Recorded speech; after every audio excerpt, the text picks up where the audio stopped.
En það hefur fleira breyst en rafmagnsmálin á landinu. Gamlárskvöld líka allt öðruvísi í dag en í gamla daga þegar fólk safnaðist saman niður í miðbæ og oft kom til óspekta.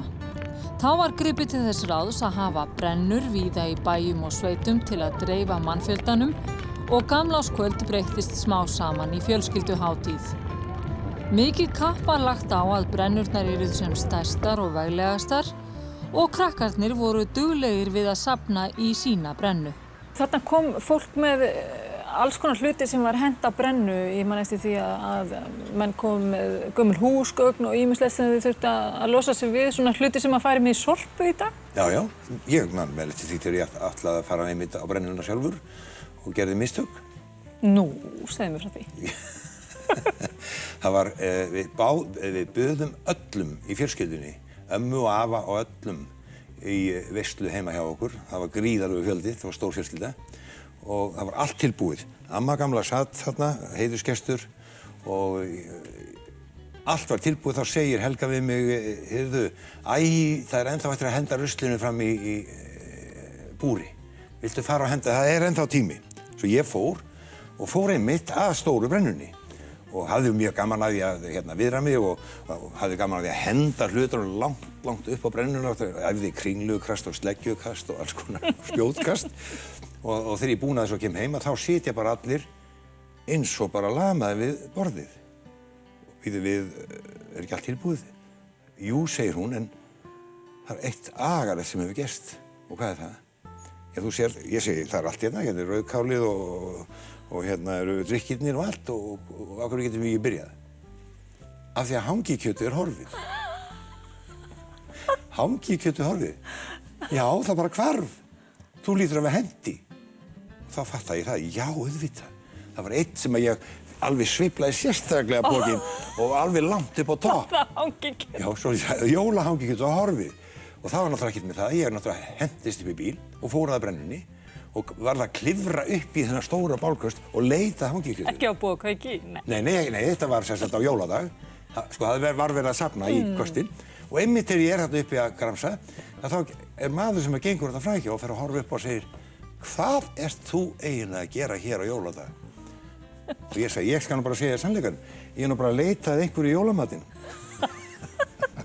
Og hvernig endaði þetta? Vitleysa, segir hann. Jú, hérna það, segir ég. Hangikjöt. En hvað skyldi Íslendingum nú hafa verið efst í huga við áramótin 1969 og 70? Ég vona að 1970 verði hylla ár fyrir Íslendinga. Guð blessi þá alla. Ég hugsa mest framtíðina bara, næsta sumar og lítið atvinnuhorfur og þannig. Sé hvernig verður með atvinnu næsta sumar. Ég hugsa þessi peningamálin bara helst í huga. Hvernig maður á að redda hlutunum í svona dýrtíð. Já, hvernig gengur með EFTA, til dæmis, eftir áramótin? Áramótin? Ég veit eiginlega ekki.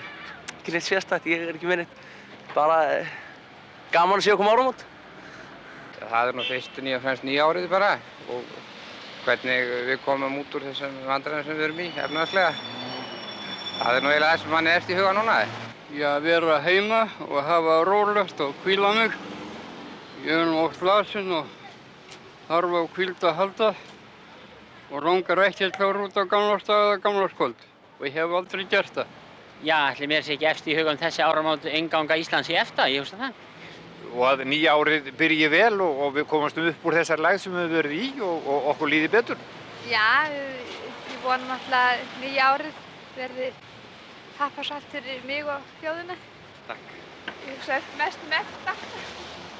Það var þegar ég vakti allan síðustu eða nóttina og hlusta á lýsingunum útvarpinu þegar geimfararnir stigu fyrst á fætinum á tólið.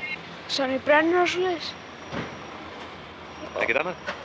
Og flugeldar og bara allt. Já, ég veit það ekki.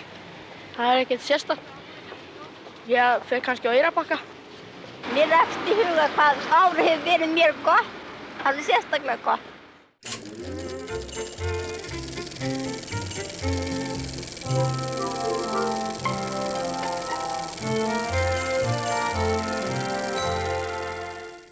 Þar sem nú eru 40 ár síðan þessi uppákoma varð, þá teljum við óhætt að segja frá henni.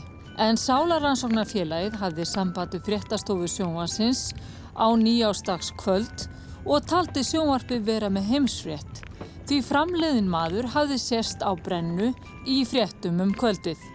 Kvikmyndatökumaður var sendur á Brennuna af Ægisíðu til að taka myndir fyrir fréttatíman, en af því að þetta var framkallað seint daginn, að þá stöndum við frammi fyrir því að myndirnar eru ónýtar og hann játar. Ég bara datt í það, hitti hérna góða vini mína og við fórum að hressa okkur í kuldanum og ég er áskaplega leiður yfir þessu. Og þá segir einhver, já, en við getum bjargað þessu. Við eigum bara myndir sem voru aldrei notaðir í fyrra. Notuð þær núna. Þetta var þjóðráðs og það var gert. Og nú held allir að við varum sloppin. Nei, eftir bara 5 mínútur þá var hringt. Manneski mikið niðri fyrir þær heimsfrétt sem þeir voru að sýna í kvöld.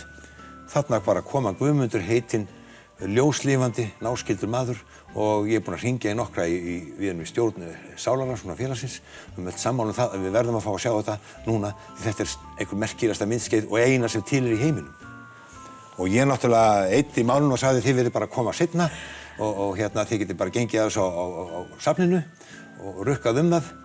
Og ég man hvað númerið var og ég lét ykkur hafa það. Og sem sagt myndirna frá því fyrra þá að þessi maður verið lifandi. Hann var lifandi nefnilega árinu áður og kemur alltaf fram alveg ljóslifandi. Og hvað átti nú að gera? Ég þurfti að þjóta á stað því ég var að skemmta annars stað og segja við erum bara að greiða einhvern veginn úr þessu. Annarkvort, það er ekkert að þurrka Guðmund Einan út, annarkvort er þess að myndir til eða það bara er ekki til. Og það er kannski dæmist á helst á kvikmyndatökumann að sjá til þess að verði ekki til.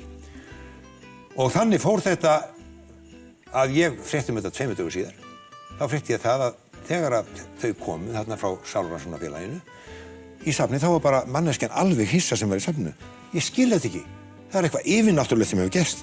Myndirnar finnast ekki. Þetta er aldrei gerst áður. Þetta á ekki geta gerst. Ég var bara engin orð yfir þetta. Og þá gerist það sem að okkur hafði aldrei órað fyrir. Við heldum að nú er við fyrst vellur. Nei, þau voru svo ánægð. Yfirnáttúrulegt, já það er rétta orðið. Það er greinilegt að hér er einhver öfl að handan, einhver yfirnáttúruleg og dulin öfl sem hafa stjórnað hér.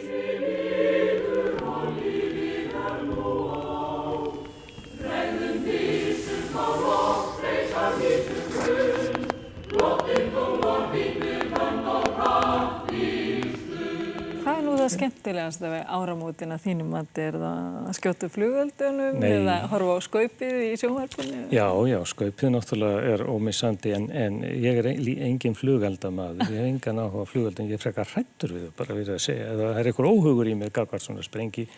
Mér finnst svo mikið óhóf í því líka, hérna hjá okkur, einhvern veginn. En það sem áramót fyrir mér, það er að syngja nú árið er liðið.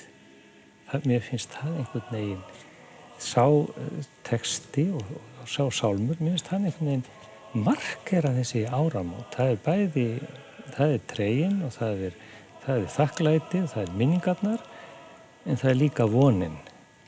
Og það er, mér finnst mikilvægt að maður taki utan þessar tilfinningar gagnvart áramótunum. Maður kveðji það sem var og gangi til móts við það sem verður í von.